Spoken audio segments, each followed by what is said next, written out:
Welcome to Italian Bottles and Bites, the podcast where we uncork Italy's finest wines and savor the stories behind its irresistible cuisine. Rob is your host, here to guide you through a journey of flavors, culture, and traditions of Italy. Every week, we'll explore the vineyards, kitchens, and markets that make Italy a food and wine lover's paradise. So pour yourself a glass, grab a bite, and let's embark on this delicious adventure together. This is Italian Bottles and Bites.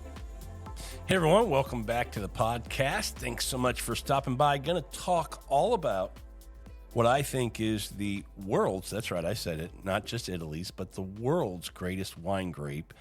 And that's just very subjective from me.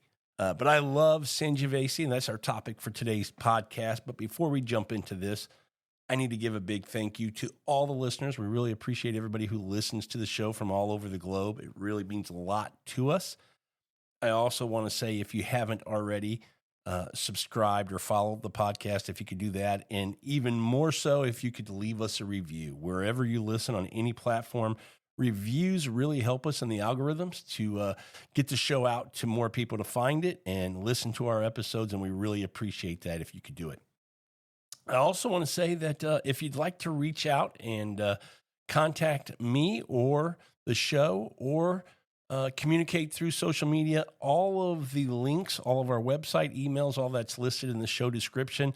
We'd love to hear from you all. If you have any ideas for guests to come on the show, topics for the show, anything like that, we'd love to get that from you. All right, let's dive into today's topic. And you heard me say it right off the top. I mean, we're going to talk about Sangiovese, this wine grape, kind of a little bit about the regions where it comes from in Italy. And, you know, when I say where it comes from, what's kind of home base for Sangiovese, where it's really known as that's where it's from, because it can be grown in a lot of different regions through Italy, but we'll just say it, Tuscany is home for Sangiovese. What's the deal with Sangiovese? Is it just another Italian wine grape? Am I kind of off my rocker for telling you that it's the world's greatest grape? I don't think so. I think Sangiovese is a superstar. I mean, I really think, you know, for me, if you asked me to give you the top 5 red wine grapes in the world, it would be in my list for sure. For me, it'd be number 1. But I think for a lot of wine people, Sangiovese would be, you know, in their top 5 for sure. I don't know how it wouldn't be when you think about the wines that are produced from this grape. All right, let's jump into Sangiovese. The origins of it, you know, kind of. Let's start with the name. You know, Sangiovese, what does this mean? Well, the name literally translates to the blood of Jupiter. A little dramatic, right? Blood of Jupiter. Sounds something like something that might come from a Roman soap opera or something like that. But legend has it that this grape has been around since the days of the Etruscans. You know, those mysterious people who put Tuscany on the map. But if you fast forward a few millennia, you'll find that Sangiovese really becomes the life of the Italian wine party. I mean, it's the backbone of regions in Tuscany like Chianti, like Brunello di Montalcino, like Vino Nobile di Montepulciano. I mean, those would be the 3 regions that I would think of just kind of off the top of my head to really showcase and make this grape shine. You know, if you think of Sangiovese, kind of think of it like it's that friend that you always invite because you know they're going to bring the best snacks. And in this case, you know, the snacks are these great wines. That's Sangiovese. Every time you invite somebody who's going to bring Sangiovese, you know you're getting a great wine. So I do want to also say, you know, for me, I'm talking about Sangiovese on this episode, kind of Italian Bottles and Bites, kind of the first wine grape, the red wine grape that we're talking about in Italy. And the reason I wanted it to be the first wine grape that we talk about is because it's the first grape that got me into Italy. You know, kind of a funny story. I had this well, let's just go back about 12, 15 years. You know, we were into wine, but we were, you know, like a lot of other Americans, we were Napa people for the most part. And a friend of mine at work, we were going to have him and his wife come over for dinner. And he had mentioned that he was going to bring a Chianti for dinner. And, right away I said, okay, yeah, no problem. And in my mind, I'm going, really? You're going to bring a Chianti? Why would you do that? And at that time, I had this perception of Chianti, and I think it was still somewhat relevant back then. People were still kind of thinking of, 15, 20 years ago, thinking of Chianti in this kind of box of, here in the States at least, in this box of kind of, call it bulk wine, or these wines that you would get. You guys can still see them today on the shelf where they look like a genie bottle, right? And they have this wicker kind of basket around the bottom of them. And these are Chiantis, and not great wines in these bottles. If you want to say cool bottle, that's fair enough. If you want it just for some kind of a decoration, fair enough. But if you want it for a good glass of wine to come out of that bottle, not fair enough. That's not going to happen. And that was my perception of wine, or Chianti, and Sangiovese. And to be honest with you, at that time, I just knew this reputation of Chianti, and I'm trying to remember, but I'm quite certain that at that time as well, I probably thought Chianti was the grape, not having, dived into Italy yet. I didn't understand that Chianti wasn't the grape, it was actually the region. So my friends come over, we have this dinner, he brings this bottle of wine. It's not the genie bottle, it's actually a Chianti Classico. And my wife and I have this wine and go, hold on a second. That's freaking good. I mean, that's really good. We need to learn more about Chiantis and Chianti Classicos, and what does this mean, and why is this a Classico, and whatever. It just made us ask all these questions because we were blown away with how much we really enjoyed this wine. And so that was the grape, that was the wine, Chianti, that got us into Italy. And from there, we've loved over the last, 8 years exploring the world of Italy, the Italian wines that they offer and how great they can be. But Sangiovese was the grape that got us there.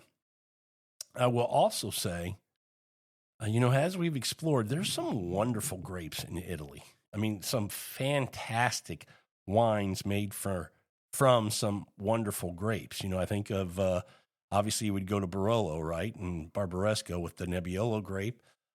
Even, for me, Etna Rossos have been great, with Nero Mescalese down there in Sicily. So there's some great grapes, red grapes in Italy.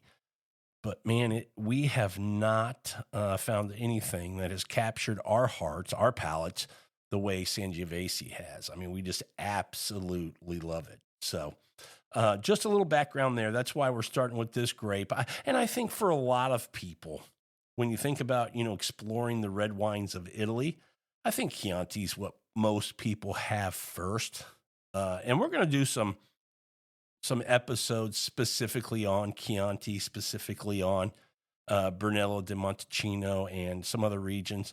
I do want to say, you can, if you look at Tuscany, where Sangiovese is from, Chianti is going to be your biggest region for the Sangiovese grape being produced. Chianti wines, you're going to have Chianti, you're going to have Chianti Classico, you're going to have Chianti Colli since I can't say these things. Chianti Colli Sinisi. You have Chianti Rufina. You have Chianti Colli Fiorentini. You have all kinds of Chianti places. Chianti Classico as well is a pretty good size area for producing wines. And I will tell you that when I drink Sangiovese from Chianti, that's kind of my floor. I want a Chianti Classico, and I'll go up from there. And up from there would be like the next level up would be a Chianti Classico Reserva. But my point here, as I'm kind of getting a little bit off track, is it's a very big area. You're going to be able to find Chiantis to explore and sample and sip on Sangiovese, wine made from Sangiovese. Chianti would be the place to start, and I think that's where most people start when you get into that area. Now, I will say another quite small area that we really enjoy. So we absolutely love Vino Nobile di Montepulciano, and it's a great little region It's the noble wine of the town, Montepulciano, and they make some beautiful wines there. And I'm mentioning areas and regions that you can find pretty much, I would say, I would hope globally, I think so, but at least here in the States, you can find all of these, Chianti Classicos and up, Vino Nobile di Montepulcianos and Brunello di Montalcinos. You should be able to find those anywhere to try these wines as you see fit. I will tell you, cost-wise, you're going to go, and I don't want to say quality because you can get some really great Chianti Classicos, but just from, what the market drives as far as cost, you're going to go Chianti's, and then you're going to go to Vino Nobile di Montepulciano, and then you're going to go the most expensive, the highest tier would be your Brunello di Montalcino. These are what I would put in that, higher category of one, quality, really good quality, but two, they're more sought after. There's a higher demand. There's a smaller production. So when you have high demand, small production, that just drives up the cost. So very, very good wines from there. Now, I do also want to just mention, as we're talking about Sangiovese, this grape, and you hear me talking about Chianti and these other Vino Nobile di Montepulciano and Brunello di Montalcino, the grape is Sangiovese, but it's not exactly the same grape in each of these regions. And what I mean by that is, let me say it this way. Chianti has Sangiovese, and then in Brunello di Montalcino, they have a clone that is Sangiovese Grosso that is used there. And then if you go to Vino Nobile di Montepulciano, they have another clone of Sangiovese. So it's still Sangiovese, but it's just slightly different, if you will, just to kind of give you a little bit of understanding there on the grapes. They're the same, but at the same time, a little bit different. Okay, let's talk a little bit about what does Sangiovese taste like. You've given me this kind of idea of where it's from, Rob, and I get that, and I'm interested in looking. But what does it taste like? What could I expect when I go buy a bottle, bring it home, pop it, and pour it in a glass? Well, think about it like this. Think about, imagine if you're biting into a ripe cherry, maybe a little sour cherry. And then, you get this whiff of bouquet of herbs, maybe a little slice of a tomato leaf, if you will. Maybe some leather, a hint of leather that might come across, just kind of in the air slightly there. I mean, I know that's weirdly specific, but this is kind of what the typical, you can get some other things, but this is what's kind of typical as that, profile of Sangiovese. And you might ask, well, is that good? It's absolutely delicious. I mean, it's so good. And I would also say, what we want to mention when we talk about Sangiovese is this is a grape. What makes it so great? Let me say it this way.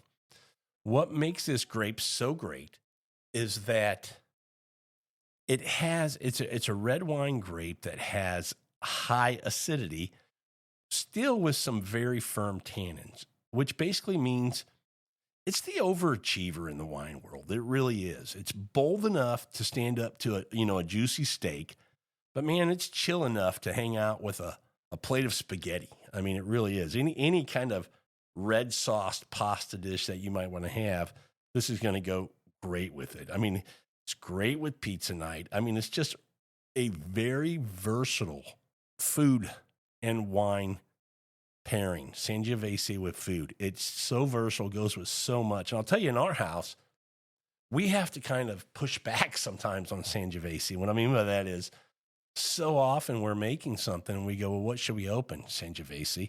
It's just so easy to say that because it goes with so much.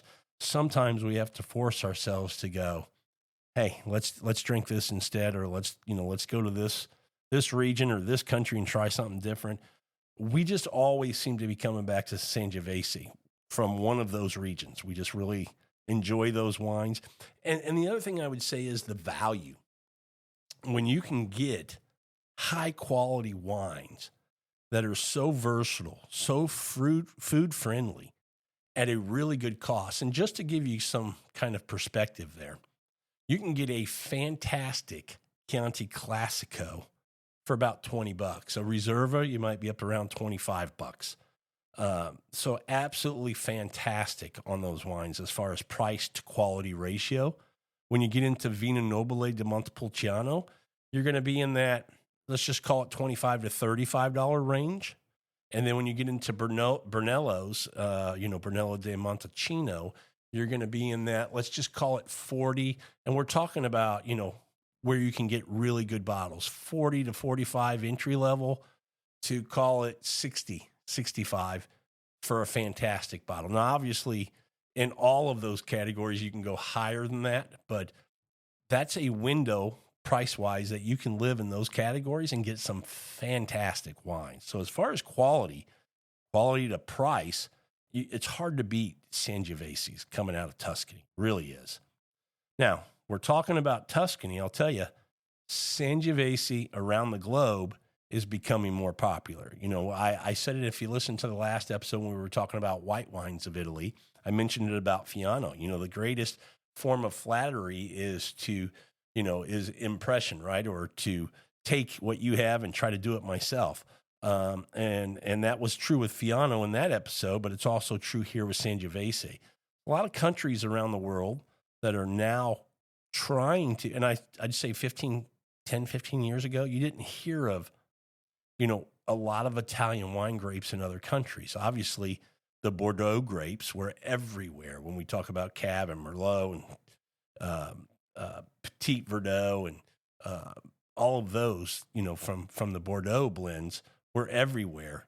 I almost said Syrah, and I know it's not part of that, but Syrah is in that category of being everywhere. When you get to Italian wines, you'd think, Sangiovese's the first one you would think of, and it wasn't everywhere. You think of Nebbiolo, great wine grape from Italy. It was not everywhere. Now, all of a sudden, Sangiovese is starting to pop up in a lot of places, which is a huge compliment to the grape, that it's that well thought of that folks are saying, hey, look, we want to bring it to where we're at and try to grow it here and produce some wines and see what we can do with this as well. And so you're going to find Sangiovese now in California. You're going to find it in Argentina. Even in Australia, you're going to find it. Let me be honest, and I'll say this, I'm in Texas, and there's a handful of Texas winemakers now that are making Sangiovese wines, which impresses me as well. And honestly, a couple of them are pretty good. But it seems like, when you start drinking Sangiovese, you just end up going home. You end up going back to Italy. I mean, this is where the grape, to me, at this point in time, where the grape really shines. And then, if we're going to talk about Tuscany and we're going to talk about Sangiovese, we need to talk about another area in that region, which is the Super Tuscan movement, right? And Bulgari. Basically, Sangiovese's punk rock phase, right? Super Tuscans. In the 70s, winemakers, they started blending it with Cabernet Sauvignon and Merlot to create these bold, kind of rebellious wines going against the rules of Italy, and we're not gonna change what we're doing because we think we're doing some great stuff just to put, the labels on it that you want. So we're going to call it an IGT, a table wine, if you will, which was this lower category for the wines, thought to also mean maybe lower quality. And it absolutely wasn't the case. They broke the mold when they started doing Super Tuscans. They broke all the rules, and they ended up making some of the most iconic wines ever. I mean, when we talk about, Sassicaia and Tiganillo and some of these wines. So Super Tuscans have really blown up. I mean, and I would say in the last maybe 10 years, the notoriety, probably longer than that, the notoriety that a lot of these wines are getting, when we think about, 100-point scores given, a lot of them have been to a lot of Super Tuscan wines. Sassicaia always comes to mind, that year after year, the quality of those wines, the way they score amongst a lot of, wine professionals, just some fantastic wines coming from Italy. So let's jump into, how would you party with Sangiovese? How are you going to drink this? What would you eat with it? And we kind of talked about it a little earlier, when I said it's very versatile. You can't really screw it up. So that's the first thing I would say when we're talking about enjoying Sangiovese is don't overthink it. Whenever you're popping a bottle, you could have almost anything you want. I mean, if you're going to do a pizza night, maybe you just go Chianti. If you're doing something really fancy or something, maybe you're going to splurge for a special occasion, maybe open a Brunello, but just kind of go with the flow. I mean, it's really a fantastic wine that goes with a lot of different things. And by all means, I also want to say, we always talk about what grows together goes together, and the foods of a region, the wines of that region. It absolutely is a rule, but it's not, hard rule that you can only drink those wines with those foods. They absolutely go with those. If you want to have Sangiovese with the steak, a big porterhouse or something like that, you can absolutely do it. If you want Sangiovese with a burger, you're doing burger night in the backyard, and you want to have it with that, you can absolutely do it. It's a very, like we've said it a few times, very versatile wine. It goes with a lot of things. So the other thing I would say is explore the world of food and wine pairings. There's some rules as far as, I don't even want to call them rules. I'll call them guidelines for how you should have wine with food. But it's just a guide. It's just that. You come up with your own preference of what you like to eat and drink as a pairing that hopefully enhances the what you're enjoying in the bottle and what you're enjoying on your plate. That's the whole point of pairing food and wine, is that they help each other along to both benefit from each other to be better in the glass and be better on the plate. So that's what we want you to do when you're having food and wine. Gets a lot easier when you have Sangiovese, just because it goes with so much stuff. So the other thing I would say is, older wines, you don't need to decant too much. You don't need to give it a lot of air. They've been in bottle for a while. They should be, ready to go. Younger wines, you may want to decant it. And a lot of wines today are being made where they're more approachable now, but doesn't mean you still don't need to give it a little air.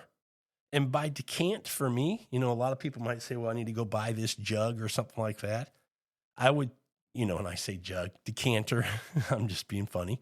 But you don't necessarily need to do that. I'm a big fan of using the glass to decant my wine. And, wine is something that should be sipped on, right? We don't chug wine. So sip it slowly. And you might be, open the bottle 25 minutes, 30 minutes prior to dinner being ready, and pour a little in your glass and let the glass be your decanter. Let it open the wine up. Let you start to see how it's changing in your glass. Every minute or two, take just a little sip. And then at that 25, 30 minute mark, if it's at a point where you're really enjoying it, and you're ready to go with dinner, and still enjoy it, 15, 20 minutes after that, even though you're enjoying it quite a bit, 10 minutes after that or 15, it still might get to a place that you go, okay, this is even better. So that's the fun thing about wine, is it's continuing to change in your glass, and you should be along for that journey and do that with it. So basically, Sangiovese goes with anything your Nona would make, and bonus points if you're eating it out on the patio, under some string lights or something like that, giving you that kind of Italian kind of flair to it, if you will, bonus points there. So that's Sangiovese. And we're going to get into the wines that come from Sangiovese. You heard me mention the 3 regions specifically in Tuscany that are known for Sangiovese, at least for me. Tuscany being the region, the sub-regions would be Chianti, Brunello, and Vino Nobile di Montepulciano. We're going to dive into these areas in future episodes, really dig deep, talk about the differences in the grapes, the different regions within these regions for making wine, and, really have some good conversations with some wine professionals who are experts in these areas to kind of help us learn these areas a little bit more, understand them, help us make some good buying decisions when we're going out and looking for some wines from these regions. So that'll be a lot of fun. Well, that's our episode for today on Sangiovese, kind of Sangiovese 101, if you will. Hopefully we've had a few chuckles along the way. We've learned a little something. Hopefully we've inspired you to pour yourself a glass of this Italian superstar. It's really a fantastic wine. I'd be curious if you poured it, drank it, and didn't like it. Boy, I'd want to know that, because I don't know that I've met a lot of people who don't absolutely enjoy this wine. Well, if you've had some fun today, we'd love for you to subscribe, leave a review. And hey, if there's a grape or a wine you want us to cover, slide into our DMs and leave me a little message. We'd really appreciate that. But until next time, I'm Rob. This is Italian Bottles and Bites. And we want to remind you to keep it fun, keep it flavorful, and keep sipping. Cheers, everyone.